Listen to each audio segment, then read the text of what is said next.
From the center of the universe and the home of your Grey Cup champion Toronto Argonauts, it's the X's and Argos podcast. Welcome to the X's and Argos post-game reaction podcast, brought to you by Something in the Water Brewing. Ben Grant, joined as always by JB, as the Toronto Argonauts take down the Hamilton Tiger Cats 41-28. JB, before we get into it, let's just talk about Something in the Water Brewing just for a minute. This Saturday, Argos are playing the Montreal Alouettes. If you're coming out to the game, what better place to stop at than Something in the Water Brewing for your pregame festivities? Go and get a Longboat, the beer that is named and dedicated to fans of the Double Blue. There's a story behind it. Dariusz Bladek going over to Something in the Water, trying out the beer. The guys sort of, one thing led to another, and before you know it, there's an Argos-themed beer. We got to tell the full story with Dariusz Bladek at some point. I promise that's coming up at some point. But yeah, Something in the Water is the perfect location, right between BMO and Lamport Stadium where the Argos practice. You got to get out there. If you haven't yet, I know a lot of you have, which is amazing. And I encourage you to keep going to Something in the Water. They got a lot of great beers, not just Longboat. But if you haven't been yet, you got to try a Longboat at Something in the Water in Liberty Village. JB, it felt to me like the Argos didn't actually play that well, and yet somehow ended up winning 41-28. Was that the sense you got too, or is it just... Well, I mean, statistically, the defense played really well in everything other than points given up.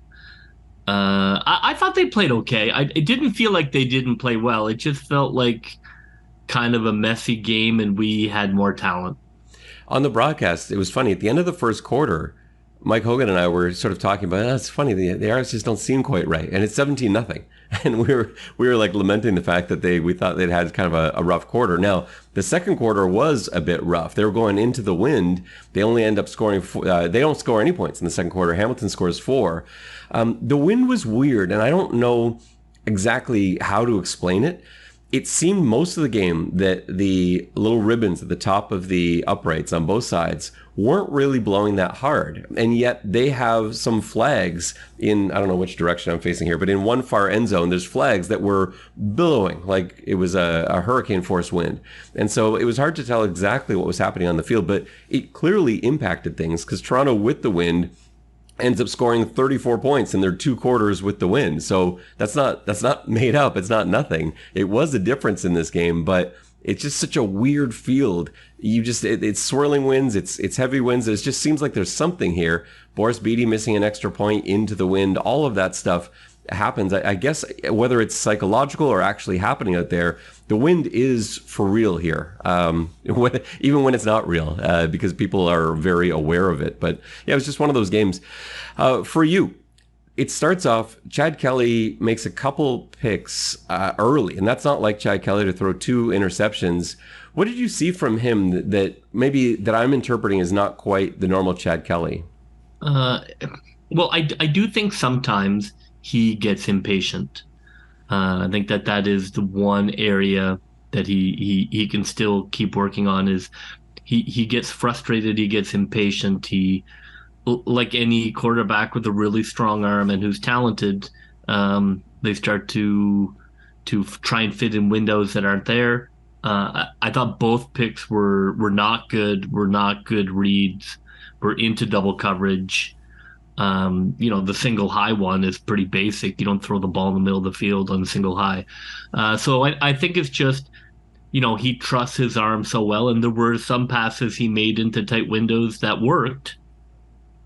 And, if you play that kind of game, you're going to, you're not going to have 100% completion rate of tight window throws. But it just felt like he was a little anxious to try and get the ball down the field. And if there were any area I would love to see him work on, would be a little more matriculating down the field, if that's what you have.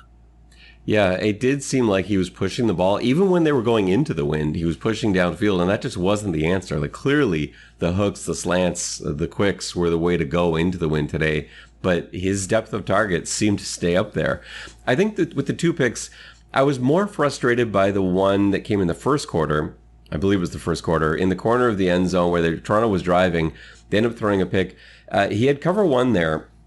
he threw a corner route, which is a good read against cover one, typically away from the help. And instead, it just wasn't a well thrown ball, and that's just not like Chad Kelly. Not only that, he hung it up a little bit, which also is not like Chad Kelly. And what that allowed to do is George Jr., who was playing corner on that side, was able to actually leave his man, break off that, and get involved with the play as well. So that was one that I didn't like. The one that he threw to Katsantonis, I didn't think was as bad because I believe that was affected by the wind. Having watched the replay of it now, he's throwing a dig route to Curly Gittins Jr. I think he felt like he could zip it in there well before Katsantonis could get there to break it up because he was really deep. But because the wind held the ball up, Katsantonis not only got there, he actually got in front of Gittins Jr. for the pick. So that one I just felt was like a little bit weird. Like he's used to being able to complete that, but it was just the wind that held that ball up. But yeah, for him to end up with only 200 yards passing is really un-Chad Kelly-like. But even the Argos offense, 41 points, and Chad Kelly throws for 200 yards. Their leading rusher has 79. It's not like anyone was dominant, and yet they still had 41 points. Yeah, I mean that's what makes. I mean that's why they gave him the contract. Is he doesn't have to. Stats can be very misleading. Look, the Hamilton quarterback put up whatever 390 yards. Nobody's going to build him a statue. That it's when you make the pass and it's when you make the play when it's absolutely needed, and that's what he does even in the games where maybe he's pushing a little too much and he's not taking the right decision. But we've talked about it. I'm okay with that for the most part because I think that's part of his makeup, it's part of who he is, and that generally he does make very good decisions. But I would love to see him have a few more 8-10 pass drives mixed in. Yeah, for sure. Sorry, go I on. was just going to say, especially when they have the lead, there were a couple of times, there have been a couple of games where they're up big or up with a decent amount, and the other team starts to get back into it. And really what you need is a calm down drive, just kind of take a bit of the heat out of the other team's comeback. And sometimes in those situations, he seems like he really wants to just score immediately, and sometimes he does. But I'd love to see a few more. Okay, let's put together a methodical drive and kind of turn the temperature down on this comeback. Yeah, he does that often where it's like, okay, all right, Chad, let's just settle things down for a second. And he throws it 55 yards down the sideline. Like, oh, okay, all right, well, that's who he is. That's just... feels like me, in the fourth quarter of Madden, where I'm just kind of tired of playing and I'm just gonna take deep shots. The running game got going. It was slow though. I think AJ Ouellette only had 13 yards. I think was it the first half or was that just first quarter? He wasn't running the ball well in the first half. Ends up with 79 with a really nice average too. AJ had a great game at the end of things. Ends up with good rushing numbers. Also has a 26-yard pass. Ends up with a perfect quarterback rating, 1-for-1, 26 yards and a touchdown. What do you think of the running back option? Yeah, of the running game or the pass? No, the running back option pass. Yeah, it's interesting on the TV broadcast. I think rightfully or at least legitimately they brought up the question of, is this the game to pull that out in? You could debate that. I think there's an argument to be made that it causes team to prepare for it, and secondary run support can't necessarily fly to the ball because you have to make sure that he's not throwing the ball. There are plus sides to showing that play. I was a little surprised they pulled it out, but it was Labor Day. You don't want to muck around. Let's put this thing in the ground.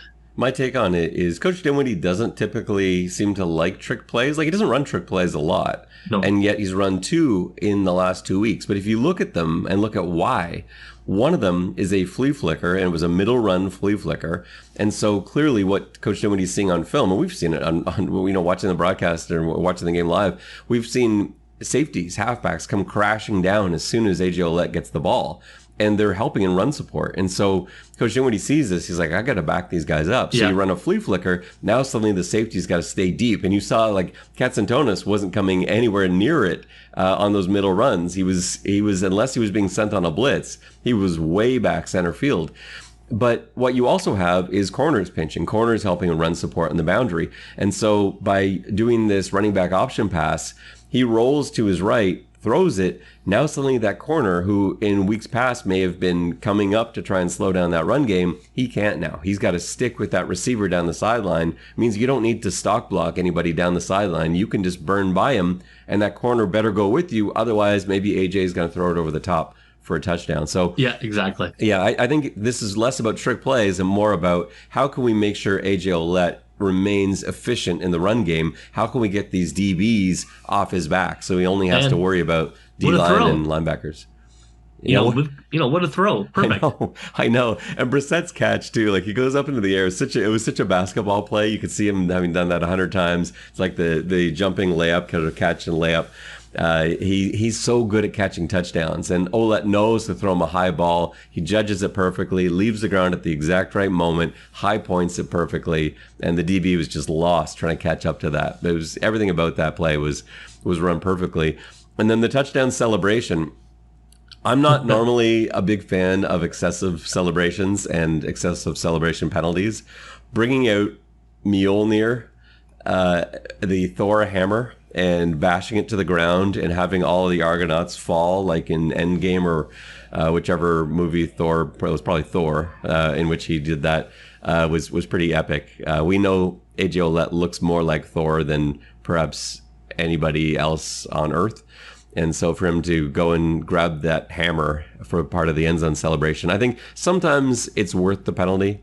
The game was out of reach. 10 yards really didn't make a difference there. Yeah, I mean, it's an interesting conversation, and then you get into the ejection at the end, and it's a tough balance to, for sure. Look, this is Hamilton. It's Labor Day, lots of juice.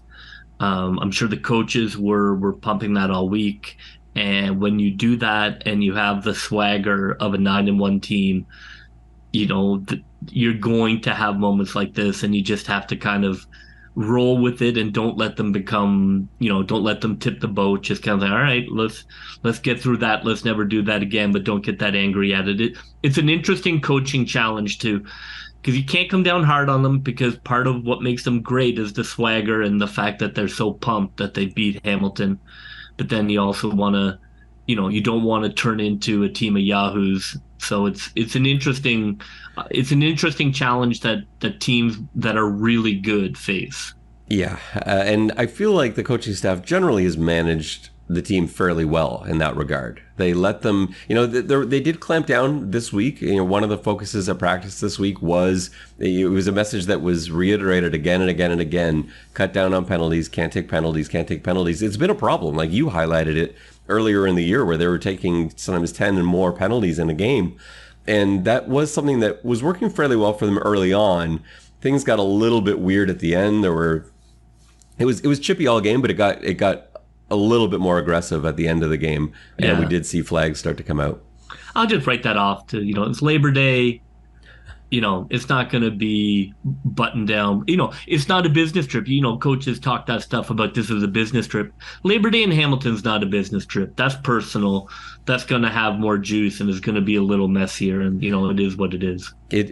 This place cleared out very quickly. I don't know if maybe I can look over my shoulder here. That's what the stands look like in the third quarter. It started to clear up pretty fast, because Toronto was clearly going to win this game. I guess once the Coxie touchdown came through, when they were able to score finally going into the wind, that really made a difference. And if they knew if they could get into the fourth quarter up by multiple scores, Hamilton was not going to be able to come back going into the wind with the style of offense they were running. Hamilton was running double tight and tight end with H-backs, and like a really old-fashioned offense. It's just not designed to play from behind. Let's talk about some of the special teams play. And it's not so much the Leak did return the ball well, but it was the fear of Leak that made the difference in this game. You saw Hamilton, even with the wind, pooch kicking and taking no yards penalties 3 times. The first 3 punts, they took no yards penalties because they were paranoid about Leake burning them, and he still burned them on a couple of those. Yeah. One where if the punter doesn't stop him, he's gone. I thought he had it. As he came around the edge, there was no one there, and the punter did a great job burning his way over there to push him out of bounds. But yeah, I thought we were going to see him tie the CFL record this week. He definitely. It looked like he almost had that. No, he's. It just goes to show you what an impact he has, because the offense was not firing on all cylinders, but they kept being given fantastic field position. And when you're given fantastic field position, in the CFL, that's going to end up in points more times than not. So you see the three phases all working together, and how hard it is to beat an Argonaut team that has a kick return game. Yeah, they've had the league's best field position all season long, and part of it's because of the defense and the turnovers they're able to create, but they hadn't had an interception in a while now. It's actually been I think it's been a few games since they had a pick. Did it go all the way back to Touchdown Atlantic since they had an interception? It's been a while after starting the year hot and seemingly picking everything. And so it was great to see Jamal Peters get in on the action there and pick a ball off. They also got a fumble return from Flo Romolade, so they set up the offense with two short fields, and then Javon Leake setting him up on specials. So that's another reason that Chad Kelly doesn't have the numbers that he usually does, is he's working with a 55-yard field or less on some of these drives too. Injuries. Some concerns. We were already a little nervous about the Argos coming into this game because Deshaun Amos suffered what looked to be a pretty serious injury last week. He was obviously not playing today. Their solution to that was to put Tavares McFadden in at halfback and have Qantas Stiggers playing one corner and Jamal Peters on the other corner. It was a strange move to me. I know it makes sense from a veteran point of view. You want your more experienced players usually playing halfback, but it's a really tough move for McFadden, who's really just played corner. Suddenly have to turn both ways is difficult, and he looked awkward a little early in the game. I thought he rebounded very nicely, but there was a tough play early where he drew a flag and left Tim White open, and also committed a penalty. So he was committed a penalty, let his guy open, got turned around the wrong way, and everything went wrong for him. And to me, that was just a result of not having too many reps from the halfback spot. But then Jamal Peters went down for a little while too, and they really had to start moving pieces around, and it got dicey. And then Robertson Daniel came out for a little bit, and they were back to the situation they were in last week, where you've now got Darius Pickett playing safety, and Jordan Williams was playing a halfback for a little bit. They can't keep going through this every week. At some point, they're going to run out of defensive secondary members. Yeah, I mean, I don't, I know with NFL camp, closing and their guys kind of out in the market now, they certainly need another. They certainly need to add somebody else to the secondary. I'd be shocked if they didn't take a shot at somebody tomorrow on the wire. Yeah, I kind of think that might be happening. We have to see how these guys respond from injuries too. I didn't see anyone where I thought, well, that guy's going to be out for a long time, but a lot of guys got banged up. I know Oakman went down a couple times. Deontay Knight went down a couple times. We talked about Jamal Peters going down. Robertson Daniel didn't look himself. A lot of guys on the defensive side of the ball really struggling to finish this game. Also some cramping. We saw, I think McFadden went down. It was 1 billion degrees out on the field. If you were in the GTA today, there's just no way to explain how hot it was today. I mean, we live here, but it was like Saudi Arabia hot today. It was it was like playing in a furnace. I don't have a sense of it because this is a closed booth, unlike at BMO Field where we open the windows. It's actually really cold in here. I've got my jacket on because it feels like it's -5 in here. I can only imagine how hot it was on the field. It is. The air is unbreathable today. It is so hot and humid. It is really something else. Well, from here, when you look down at the field, you can actually see a fog between myself and the players because you see the heat coming off the turf is actually visible, which shows you how hot it is on the field. So I'm sure no wonder Hamilton didn't decide to go with their all blacks that they often do for this matchup. They went with the slightly lighter grays. But imagine that. They had guys struggling too. Let's get into some of the key moments in this game and what we saw from, in terms of highlights and things like that. Let's start with your player of the game. Who did you see as the key guy in this one today? Nobody really jumped out, but I thought Darius Pickett played incredibly well. We haven't been talking about him quite as much as we were maybe the first 6 games, because I think that teams are, aware of him and are game planning. But he played unbelievable today. I think he ended up with 9 tackles. He had a sack, playing different positions. He was flying all over the field. I thought he was the best player on defense, and even though they gave up a ton of points, it was still a pretty good defensive game. It's just a weird one. Like, they made some great defensive plays, and then, they kind of broke down and let some others go. But the game was always in hand, so I'm not sure defensively if they were that worried about Hamilton moving up and down the field. So I thought Pickett, for me, was the player of the game. I thought he kind of retook his mantle as the sharp end of the defensive stick. Yeah, I think Pickett, he hasn't had one of those highlight games that we saw early in the season. Like, it seemed like every game early in the season, we had him as our player of the game, or at least an honorable mention. He was doing everything. The stuff that he's doing now is more subtle. Again, I thought he helped his teammates out today. There were a few times where he drew the quarterback's attention on pressures when he wasn't blitzing, where he sort of crept in a little bit or was noticed, and you could see Powell kind of saying, okay, do I have to change the protection? Is he coming? And then it ends up being heat from the other side that comes in. So he does that.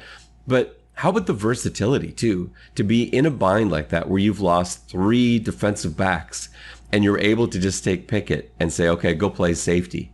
And he didn't look out of place. It's not like Darius Pickett as a safety is a weakness. And they moved Royce Metchie over to the halfback spot. Like that, for most teams, if you've got your Sam linebacker or suddenly going back to play safety, you're in a mess. Things are all over the place. Yeah. But yeah, what a position that is for Coach Mace to be able to rely on him to play pretty much anywhere. I don't know if there's, if you really wanted him to, he could play that will linebacker spot too. What an advantage to have a guy that can basically play 7 different spots on the field. That's massive.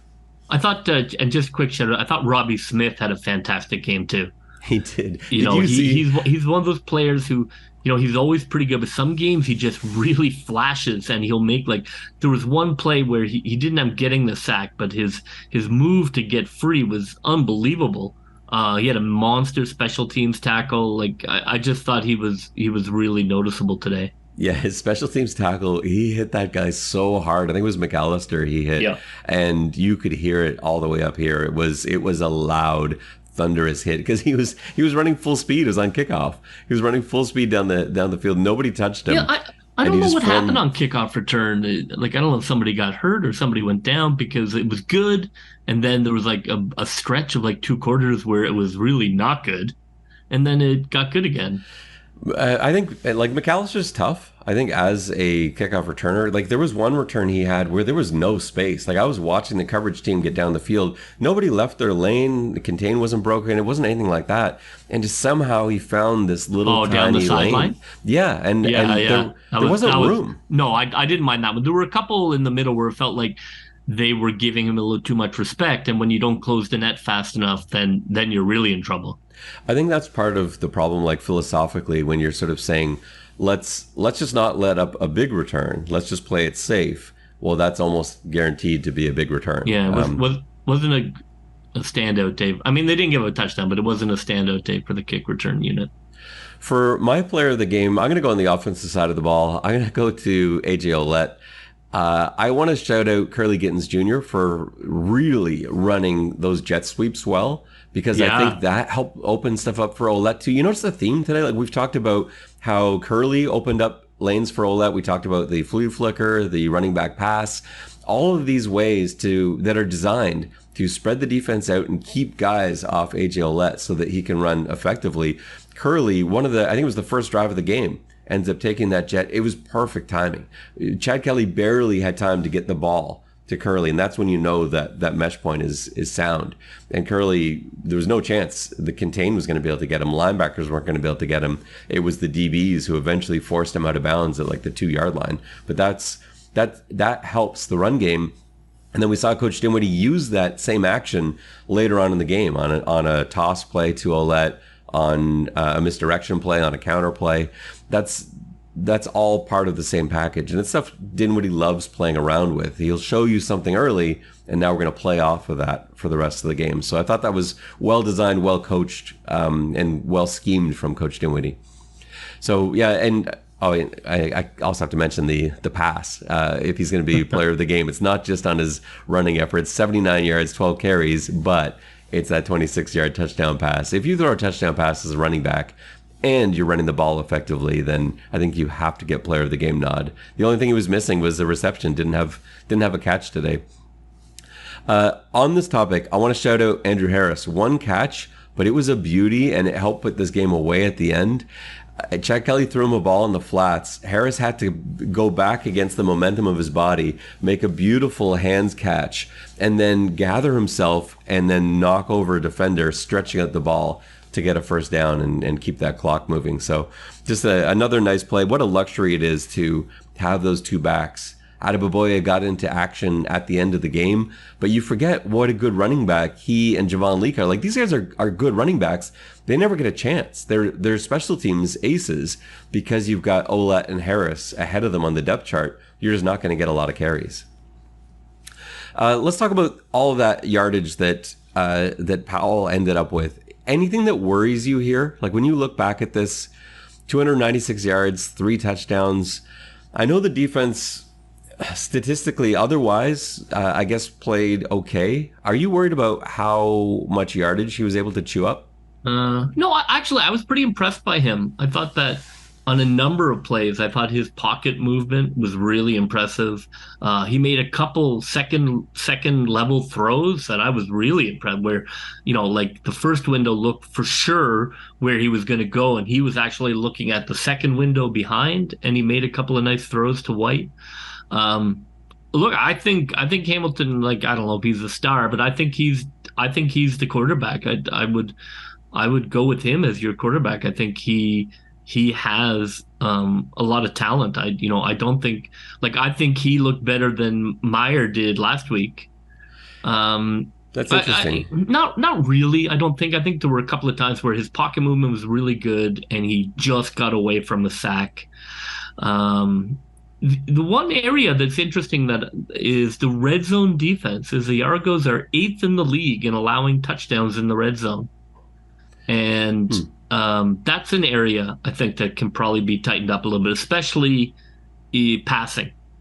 They're not very good this season at defending the red zone in the air.